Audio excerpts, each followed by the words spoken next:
I'm Hulk Hogan, the greatest wrestler of all time. We're not worthy! We're not worthy! A spaceman, huh? No, actually, I'm a plumber. New World Order. Honestly, I can't go anywhere without getting a boner. How you doing? I live my life. Woo!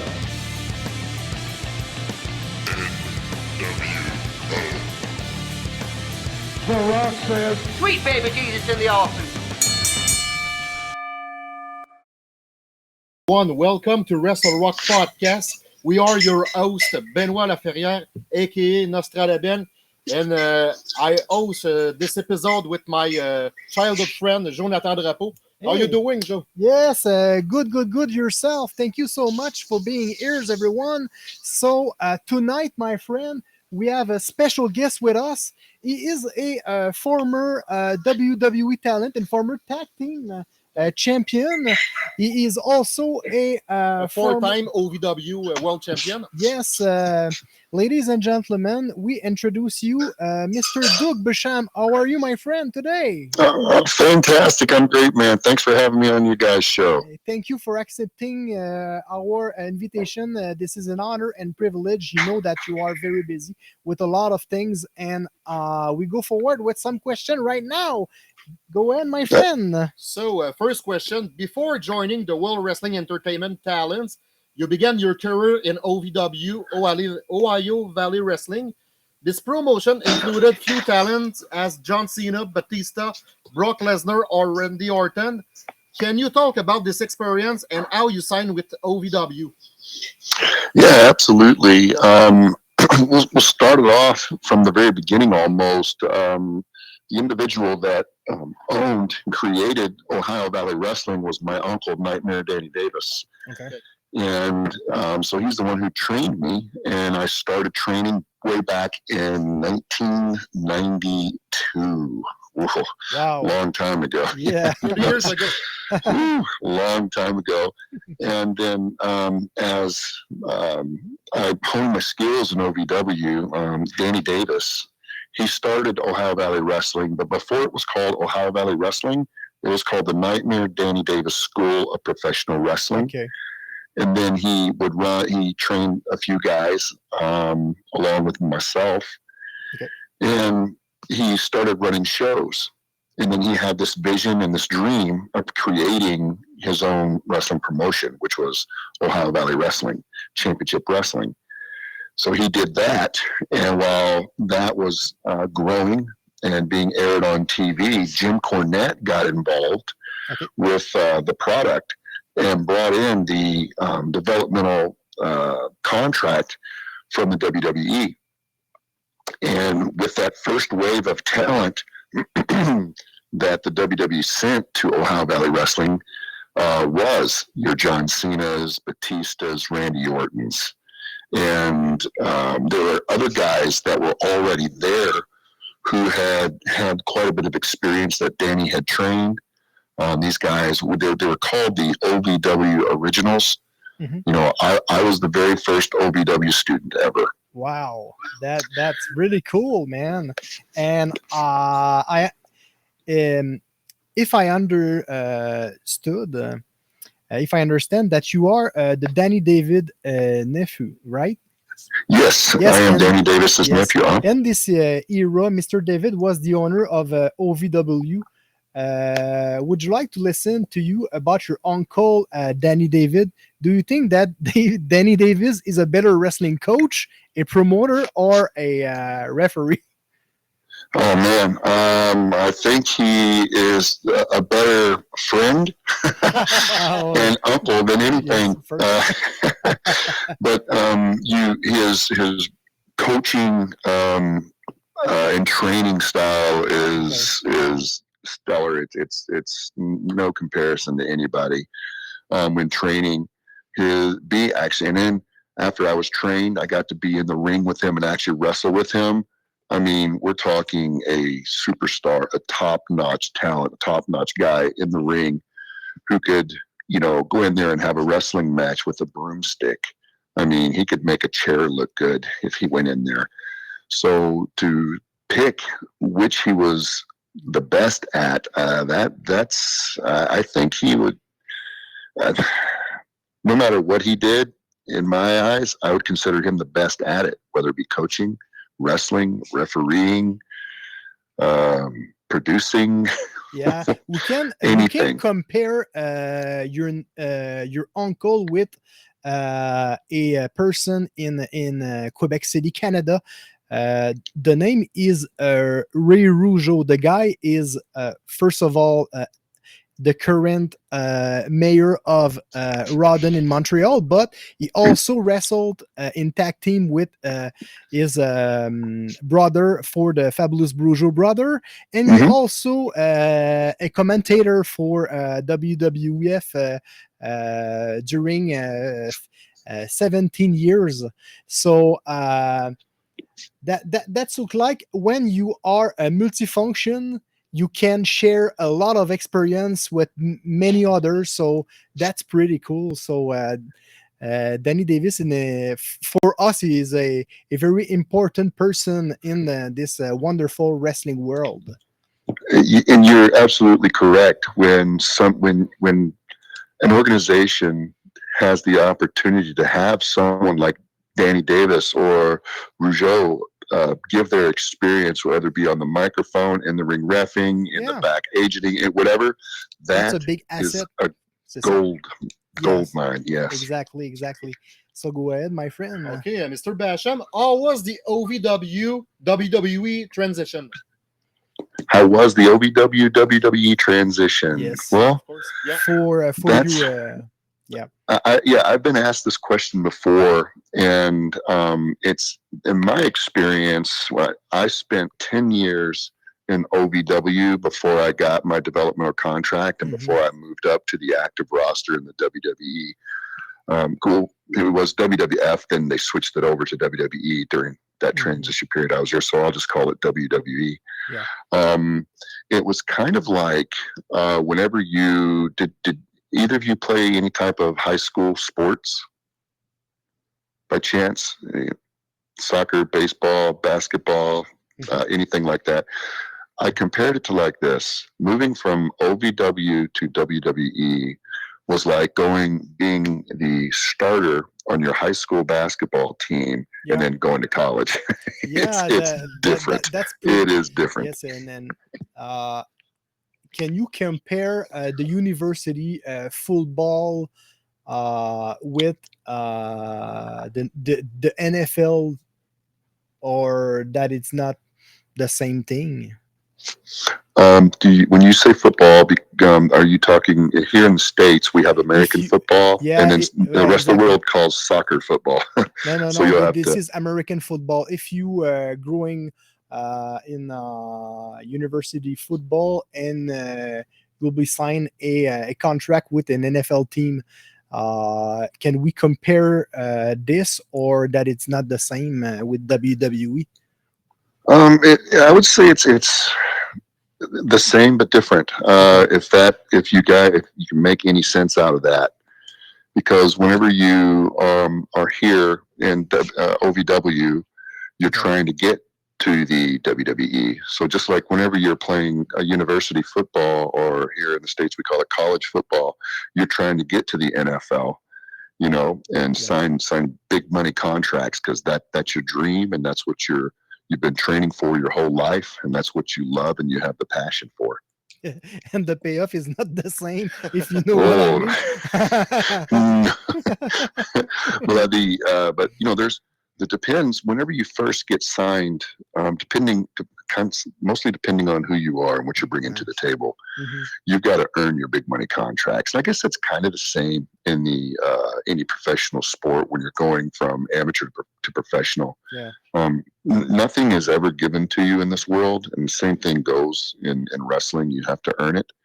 And the guys that get paid the big money contracts in the WWE, they have paid their dues, and they have earned their spot, and they definitely earned their contract, big money contracts. All right. So thank you. Ben, I have a question for another question for you. After this experience and between 2002 and 2003, you did many tryouts with WWE. You wrestled against Mark Jindrak, Charlie House, Val Venus, Nathan Jones, Shannon Moore, and Billy Kidman. At that time, you were not on the main roster. How can you stay focused even though you know that you are not in the main roster? I imagine sometimes that can create frustration. Well, no, it's when you're in the developmental system and you're honing your skills and you're waiting to get that call to get moved up. Everybody kind of goes through a let's see, what's the word I'm looking for? They'll give you like the trial. They'll bring you up on the main roster and put you on the road for a few weeks to take a look at you, and because one or two things, either they have something for you and they want to take a look and see how well you work with their active roster members, or they're wanting to take a look. They want to take a look because maybe they have something for you or they want to create something for you. So anytime you got called up to go on the road, which is what we called it, going on the road, that was always an exciting moment. And if there was any frustration that would come about, it would be sitting in the developmental territory for 1, 2, 3 years, waiting for that call up, waiting for your time, waiting for that big moment. So as far as staying focused, it was pretty easy to stay focused. It's keeping from getting frustrated was the main thing about not getting called up. Okay. And finally, in 2003, you officially signed a contract with the WWE. That's pretty cool. And you team up with Danny Holy, aka Danny Basham. It was your brothers from another mother. When did you first meet? When did you first meet Danny? First met Danny back in OVW before the developmental territory even came. Okay. He was a kid just right out of high school. He was young, 19, good looking kid, athletic, and I think he was 19. I think I was 5 or 6 years older than him. So I had been training for a few years when he came in to be trained, and then he just watching. Just being around him. Before I mentioned there was the OVW originals. There were 4 of us. So I was the first one, the first student. So I was the first original. The second guy that came in is another individual you guys may have heard of, Nick Densmore, who was Eugene. Yeah. The third individual, you guys would have heard of this guy too, Rob Conway of La Resistance. Yeah, of course. And then with Sylvain Grenier, I think. Yes, Sylvain. Yes, Sylvain Grenier. Yep, Sylvain. Good guy. Yeah, I like Sylvain, a good guy as well. And then also Danny Holly, or the Damage, Danny Basham. He was the fourth. Okay. And so we were called the 4 originals, and we were the base of OVW, and we were also the base of the core that helped train all these developmental guys that WWE was sending in. So we got to work. I mean, the guys like John Cena, Dave Bautista, Randy Orton, Brock Lesnar, and the slew of others who came through and went on, got a core base of their training with me, Danny, Nick Densmore, and Rob Conway. That's pretty cool because can you imagine how you are on the right place with the right person? So what a wonderful experience. Oh, and you know what? I'm not saying that I'm the reason that these guys were successful. Not at all. They're the reason, because they put in the hard work, and they're all very talented. But I did get to help them hone their skills. Yeah, and you learn a lot of experience with this, so that's pretty cool. Okay, Mr. Basham, you and your partner, Danny, you have been managed by Linda Myers, a.k.a. Shaniqua. What's the matter with her? We think that she is retired, yes or no? Yeah, I think she's retired, and basically the story behind Linda. Well, I'll give you guys a good story here. You guys will like this. The reason that Linda got put with me and Danny in the first place was when we got moved up. Danny and I, when we were in OVW, we were in a faction called the Revolution, and that was just a faction that I was like the leader of, and I had a group of guys that wanted to help me take over OVW because my uncle Danny, promised me the company, and I was bitter and all that. All that was just storyline stuff, right? So in my faction, I was called The Machine, and I saw this movie, I think it was 8mm with Nicolas Cage, and it was about underground snuff films or whatever, and there was this character in there who wore black leather pants, a black leather mask, and was just like was a killer. And I said, oh man, that'd be a perfect wrestling character. So I went out and got the black leather pants and leather mask and all that, and I called myself Machine. And I brought the idea to Jim Cornette at the time, and he loved it. And then the Machine was born. So there's where the black leather pants came from. And then anybody who joined my faction would wear black leather pants also. So when we moved up to the WWE, we continued to wear our black leather pants. And there we got assigned this rider to us. And he had went to a Britney Spears concert. And Britney Spears was dressed up like this dominatrix, and all of her male dancers had on black leather pants. Okay. So this writer had the genius idea, because me and Danny wore black leather pants, to put a dominatrix with us. So yeah, in came Linda Miles. So that's how she got introduced into the Basham Brothers squad. And then, she won Tough Enough. Linda Miles was a very athletic individual. And I don't think that shape, she was a bodybuilder. No, she was a basketball player. Oh, okay. And she was just genetically gifted, and the girl was in shape. I can tell you that. Oh yeah. She was. I say this and I mean this in a positive light. She was a freak of nature, because she was just built so well, and I was always so jealous. I'm like, Linda, don't stand so close to me. You're built better than I am. But so basically, she was so competitive that I believe, I don't know this 100%. This is my perception. I believe she saw the Tough Enough competition as a challenge, and she wanted to go win because she's so competitive. So she went and did it, won, and was like, oh crap, I guess I got to do this wrestling thing now.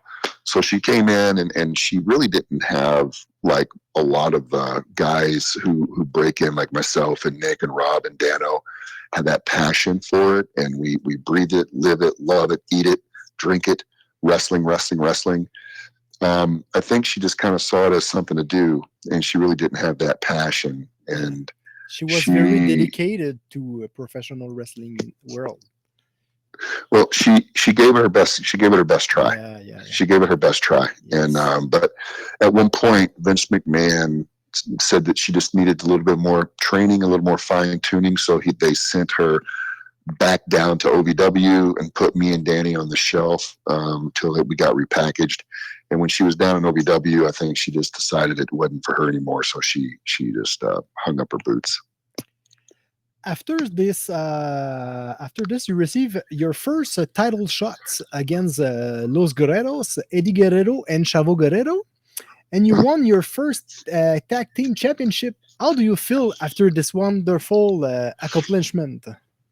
Well, I'll tell you what, everybody has goals in life, and whenever you can reach and accomplish that goal, it's an amazing feeling. And one of my goals in professional, I had a couple of goals that I wanted to accomplish in my life in professional wrestling. One is I wanted to work for Vince McMahon. I wanted to work for the WWE. Mm-hmm. So I made it there, and I checked that off. Two, I wanted to be in a WrestleMania. I was in WrestleMania 20, 21, and 22. So I checked that off. And then three, I wanted to wear gold. I wanted to be a champion. It didn't matter if it was tag team champion, cruiserweight champion, hardcore champion. It didn't matter at all. I just wanted to say that I was a champion of some sort. So we became tag team champions twice. And the first time was against Los Guerreros, and what an honor. I mean, I couldn't believe that, they handed the titles down to us, and, we became champions by going over on Eddie and Chavo. So that was quite an honor, and probably one of the biggest highlights in my wrestling career, period. Wow. Okay, in your answer, you were talking about WrestleMania 20 in 2004 in Madison Square Garden, New York. Can you share us this beautiful moment? I'll tell you what, if you go back and if you can watch the entrances of that four-corner tag match, when me and Danny come out of the door, they had like doors that swung open and you came out. And I mean, the Madison Square Gardens was sold out, 20,000 plus people strong. And when I walked out those doors, you could see for a split second, I totally came out of character, and I was in awe. If you can get the DVD or whatever, you'll see it, because I go, oh my God. And you could just see that moment on my face. And then Danny's like, come on, we're going to work. I'm like, oh yeah. But it was like a surreal moment. It was a dream come true. I made it. I did it. If this was all taken away from me tomorrow, I can say I did it. So that's how that moment felt to me. Yes, and after this WWE experience, you worked for TNA for the Total Nonstop Action, promoting by Dixie Carter. Have you preferred this promotion or WWE first? Well, I always wanted to work for the WWE. That was my goal. And when I finally got there, and then they were finished with me, I'm like, oh, well, there's more than one wrestling promotion in the world. Mm-hmm. So, and Jim Cornette. Here's a funny story about my release and then getting hired in the TNA. Go ahead. I was at home. Visiting because I lived in Tampa, Florida, and my parents lived in Louisville, Kentucky area, actually in southern Indiana. Okay. And my grandfather had just passed away, so I came home to go to this funeral. And I was in the rental car headed to the funeral home, and I got the phone call from Johnny Laurinaitis. I saw it was a Stanford number, and I'm like, oh, okay, maybe they're wanting to call me and bring me back on the road, because I've been sitting at home for a little bit. Johnny calls me up, and he goes, hey, Doug, Johnny Laurinaitis, how you doing? I go, hey, Johnny, what's going on? Just, come back home. My grandfather passed away and going to the funeral. And he goes, oh, God. Oh, we have to let you go. So I was like, that had to have been the worst moment for him. And it was probably one of the worst moments for me. Because when he told me that, I mean, what timing? I'm getting future endeavored while I'm home going to my grandfather's funeral. So we can predict the future with all the family. So I remember a guys from Montreal called Frankie the Mobster. He had a tryout for WWE once again, and during the tryout, he received a message that his brother passed away. So he go back to Montreal once again. And a second time, he received another proposition with WWE. So he going there. And the same thing for, I believe that an uncle or... I think it was his father. His father, yeah, exactly, his father. So we go back. So we understand that the situation, and if you are comfortable with this, I can Benoit have a little bit the same situation, because me and my partner Benoit wrestled for over 10 years, and one time Ben was supposed to include it in a wrestling promotion in Canada, and just before he started for the promotion, he received a message that his mother passed away. So we understood all the situation. That's very embarrassing. It was just a horrible timing. You know what I mean? It's like, but nobody, nobody knows. Nobody knew. He had a job to do, and he did it, and it was just at the worst time possible. But now we have a very good situation. On your Facebook page, you announced that in 2003 you will do in a ring return for the OVW promotion soon. Why you decide to come back in wrestling industry? Good question. Really cool. Good question. Well, you see, I started out in OVW 30 years ago, right? Yeah. So I went and helped build OVW, the very first student in OVW. I helped build OVW and made OVW my base. Went on to have a career in the WWE, and then after my WWE career, had a short tenure in the Total Nonstop Action Wrestling, and then before I finally decided to just kind of, I don't want to say retire, because I never really retired. I just kind of hung my boots up. I traveled the world for a couple of years because that's something that I wanted to do. And then I kind of just hung my boots up while I was on a tour over in England, came home and just, assimilated back into normal society by getting a regular job, which was in medical sales. And so I moved from Tampa back to the Louisville, Kentucky area where OVW is, stationed. And many years went by, and then COVID happened, right? Yeah. Everybody remembers COVID. Yeah. And then I was at a restaurant. One of my buddies owns a restaurant, and I had gotten some fan mail from fans that they send me fan mail and pictures, and I sign them and send them back to them. And this military veteran sent me some pictures and sent me this really heartfelt letter saying, thank you for everything, and I signed the pictures, and one of the owners, my buddy, goes, "Hey, I took those pictures, remember?" And I go, "Yeah, I remember you." Yeah, because he used to do photos for the WWE, and back in the day, OVW had photo shoots and stuff like that, so they could sell pictures. And this guy had gotten some of them, so I was like, "Oh, cool." Then he was like, "I got a bunch of pictures left over. You think maybe Danny Davis or Jim Cornette or maybe Al Snow would want to buy these pictures?" Because Al Snow had purchased OVW from my uncle. Oh, so nice. Yeah, and Al Snow is now the owner of Ohio Valley Wrestling, OVW. Have you a scoop or no? No. I didn't know. We don't know. Al Snow, I didn't know that he was the new owner. Okay, that's cool. Yeah. You guys, you can look that up on ovwrestling.com website. You can check it out. Okay. The Al Snow Wrestling Academy. He's Gladiator Sports Network. It's all part of OVW now, and Al Snow, he's the owner, and running a pretty tight ship there. But so Greg is my friend who has these pictures. He goes, "You think any of these people would want to buy these pictures?" And I go, "I don't know. I will go check." So I called my Uncle Danny and asked him, and he said, "No, you know what? I bet Al would. Why don't you give Al a call?"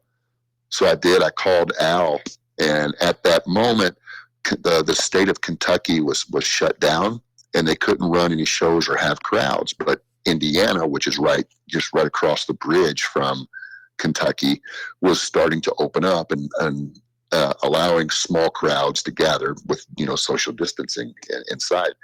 So I went over to the building where they were filming and saw Al and talked to him for it'd been years since I've seen Al, years, and went in and said hello and watched the show and was backstage. He was producing his show and doing all that stuff, and I'm just sitting there watching guys. Right now, granted, I haven't been around wrestling, haven't been in a wrestling arena or even watched wrestling for like 12 years, right? 10 years.